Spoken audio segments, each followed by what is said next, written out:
In my book, which I did with Professor Oralik, about the hidden light. I mean, this book has a lot of tables, but about the hidden light connected with Chanukah, we brought very, very interesting, a significant table. And both of the tables really have in it the idea of light, of hidden light, definitely to do with the menorah of Chanukah. So here I want to read to you part of this book, as I said, about the hidden light of Chanukah. And very, very interesting, significant tables in this book about Chanukah, definitely with many others. And as we're looking at one of the, I think the most significant one, which was done, Professor Oralik, also Professor Rips, very interesting table which I found, and as a very hidden light, the Ari, Rabbi Zechluria, the secret, the Zohar, the Torah codes, all of this appears here. Yeah, I mean, you cannot see it so clearly, but in my book, one can get it in my site, Glazerson, books.com, glazerson.com, and mglazerson.com also definitely. And what is interesting, as you will see there, all those tables really shows you the beauty of Chanukah, something that we are missing, of course, because all of it to do with mystical books, with Kabbalah and the Zohar. So let us see some verse which I wrote about the hidden light of Chanukah,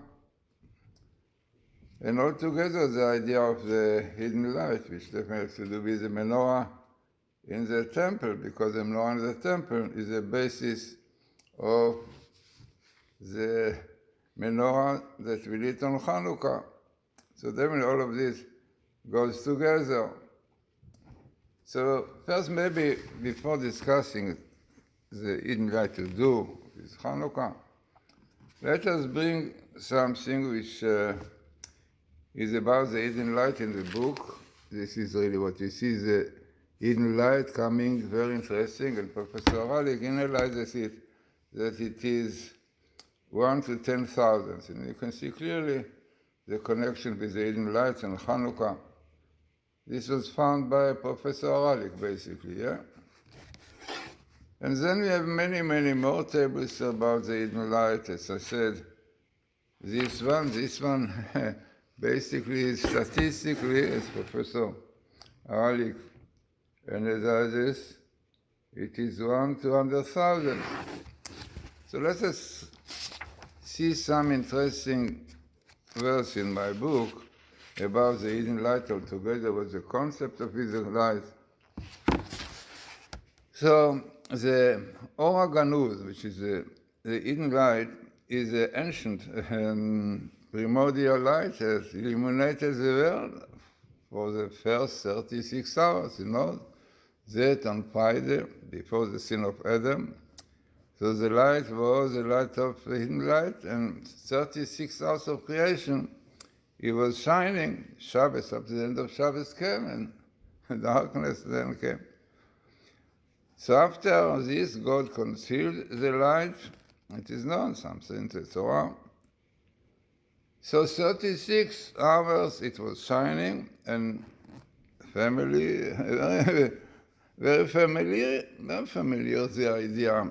The 36 candles of Chanukah represent the 36 hours that the hidden light was shining. Now, a lot I wrote about this in my book, also Mystic Glory, Shabbos and Festivals.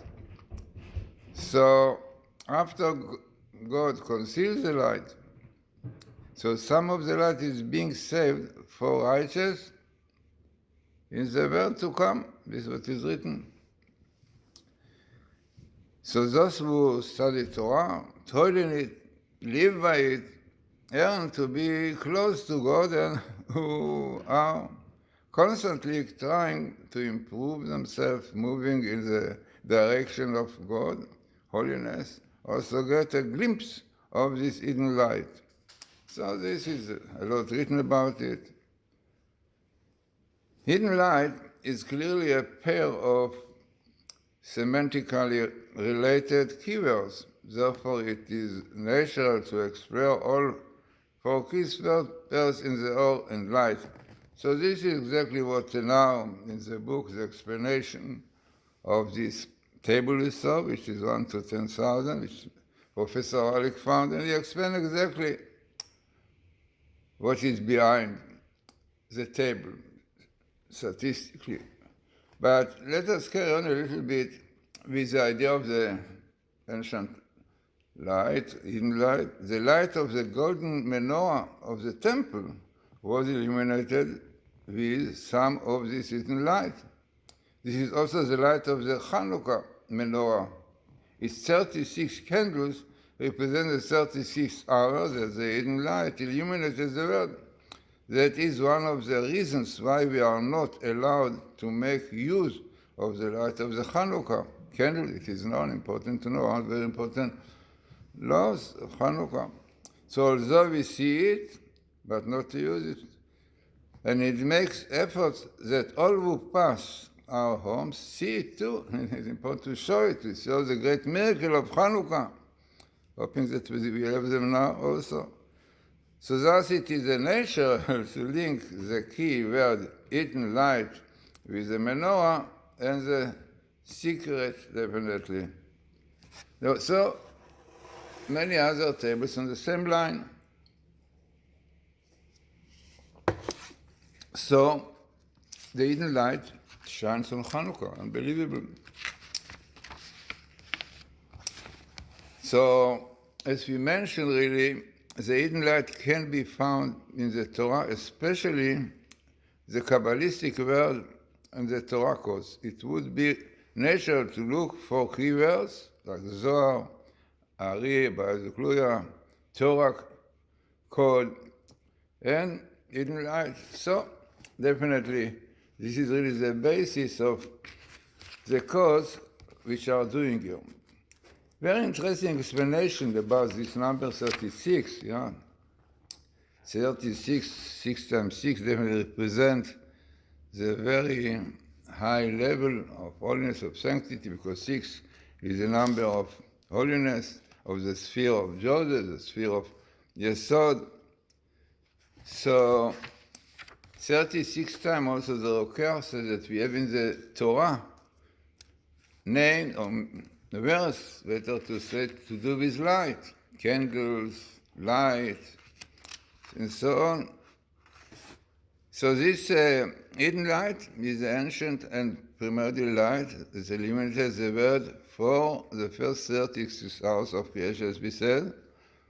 And there is yet interesting other development of tables based on it, which also gives very, very deep insight into the idea of Chanukah in the hidden light.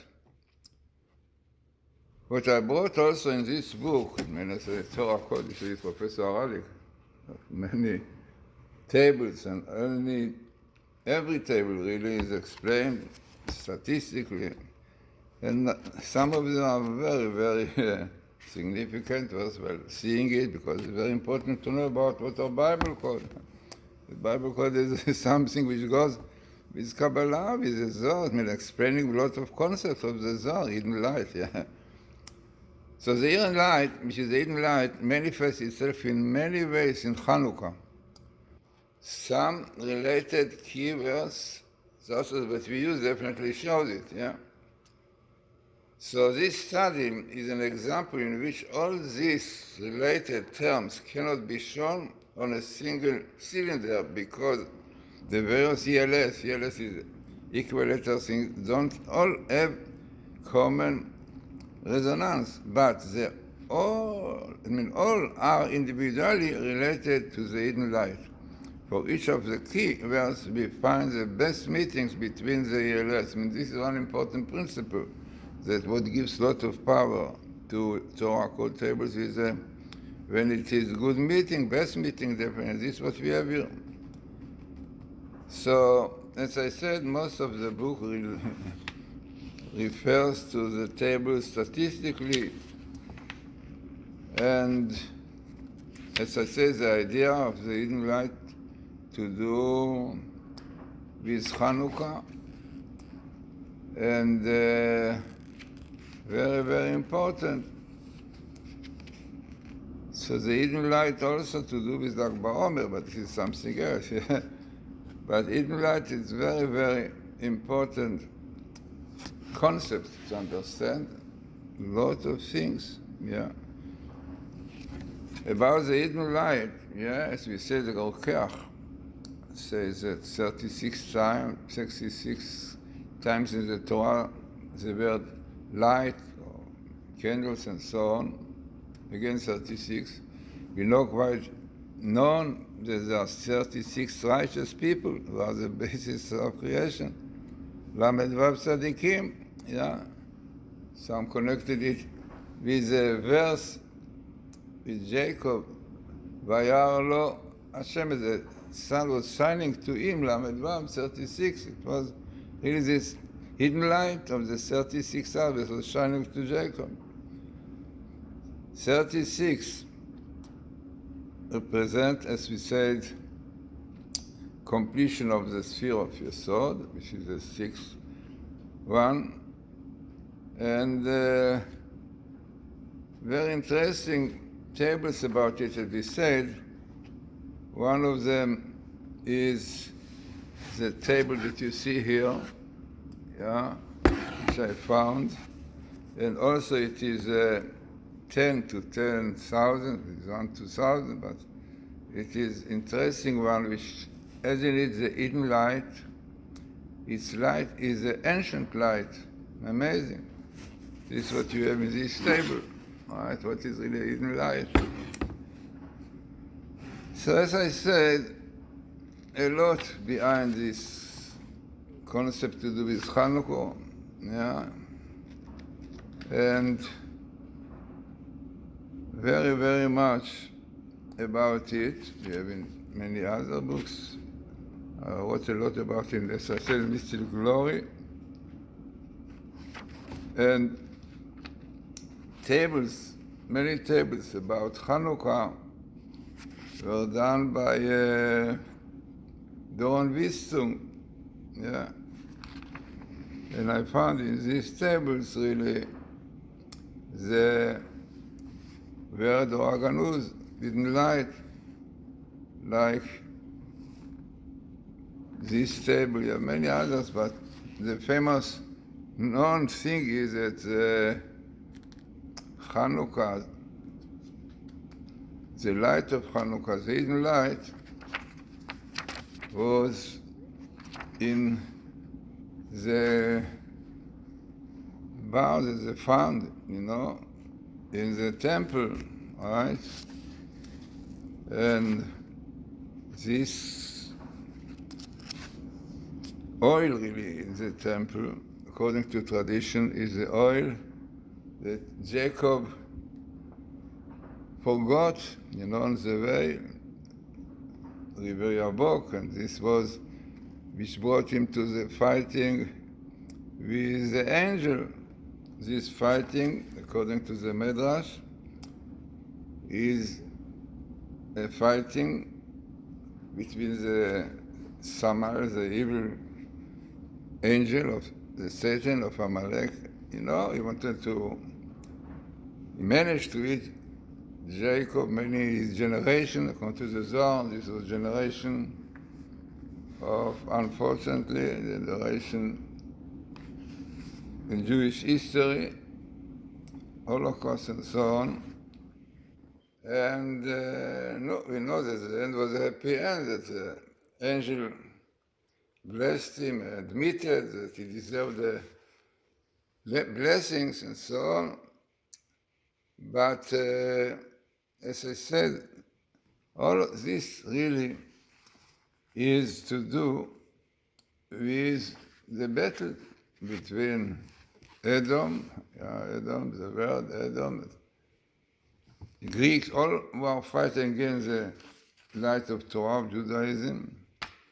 And this is the hidden light, which according to the famous prophecy that in the end of days, this light will shine.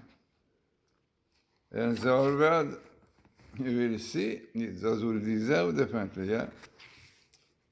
So as I said, Chanukah, basically, as Bnei Sachar says, is some kind of sample to what we are going to have in the end of days. This is what says Bnei Sachar, that the word Chanukah is from chinuch, education. Yeah? It means education, it means a lot to learn from Chanukah, a lot of education for Jewish people.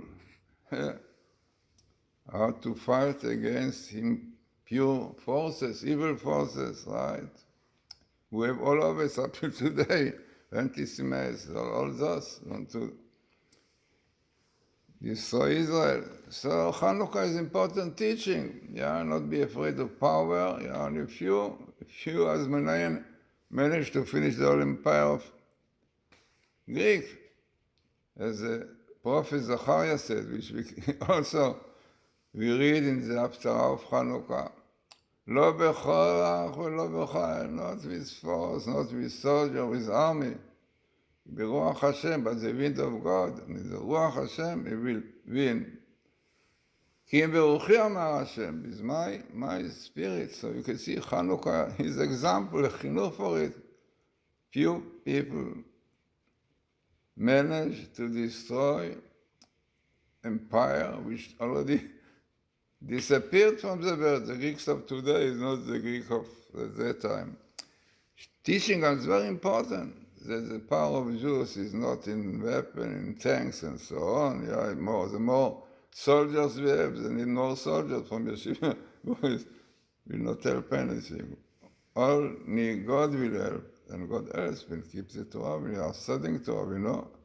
The Torah is the power, the penug in our enemies, we know quite well. So as I said, there's a lot about the hidden light. In my book, Torah Code, with Professor Aralik, we showed very interesting tables, very significant, really any table is analyzed beautifully, really beautiful colors, you can see, about the codes altogether, how the codes started, yeah.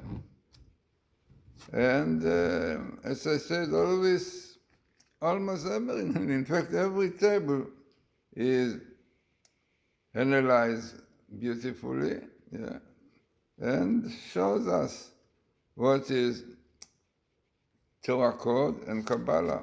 The most interesting one is very, very known one, in which you have, as you can see, Rabbi Zekluria, Kabbalah, Zohar, and this is a table which I found that was analyzed by Professor Alex. In this table you have Isaac Luria, Kabbalah, and Zohar, in a very small area in Genesis. And as what Professor Aralik analyzes, he said it is 9.5 to 100,000. So definitely very highly statistic. Also, by the way, the places it was exactly found in the story when Esau sold the birthrights to Jacob. And Professor Ibs, in fact, asked the great Kabbalist, what is the connection of Isaac Luria, Kabbalah, Zohar? So he told him unbelievable things. That's what Professor Ibs told me. He told him exactly the right place.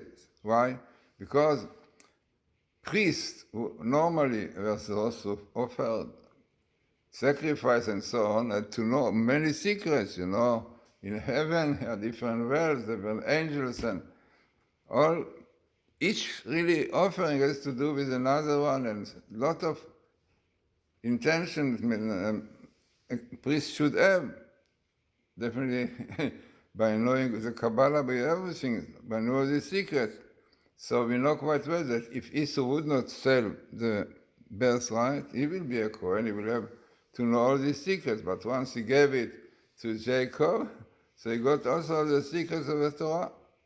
Very, very interesting, this explanation, why this table was found exactly in this area, because Kabbalah and Zohar, right, was given to us and was explained by Isaac Luria because of this. So as I said, a lot about this table and Kabbalah altogether, deep ideas of this. So this is what I really will recommend to buy this book. Yeah. Bible Code and Kabbalah, The Secret of Creation. And very, very important to know about this. As in the back of this book I mentioned, that in this book we will demonstrate the standard for Torah code tables. We will explain the protocols and statistics governing the kind of tables that constitute Torah codes and those that do not constitute Torah codes. The reader will view a remarkable set of tables and explore the significance of the codes according to either the interpretations of the Torah verses that makes up the table or by the oral tradition that teaches the wisdom of the relationship of the key verse to the pertinent sections of text and so one another. So this is most important, I mean, to know about the Bible code. Yeah, the most important is the location where it is found, connection, even the skip, Gematria of skip have important teachings. So, as I said, a lot of material to do with the Chanukah and the hidden light. Yeah, many of them really have the title Chanukah and the hidden light, the hidden light and the flask of oil. All those definitely have to do with the Chanukah. So as I said, one can get this book, Amazon.com or on our site, Glazersonbox.com, and Glazerson.com. So, let us have enlightened Chanukah. Okay, we'll give you some more ideas about Chanukah, up till Chanukah. Not so many days, but we have Wednesday, tomorrow, and then Thursday is the Eve Chanukah, the first candle of Chanukah. So, as I said, really very, very important book. Is to give you a clear picture with Professor Haralik, really analyzed each table properly and also explained the connection to the hidden light. And this is his explanation, it writes down. So, let us have a Chanukah, an enlightened Chanukah.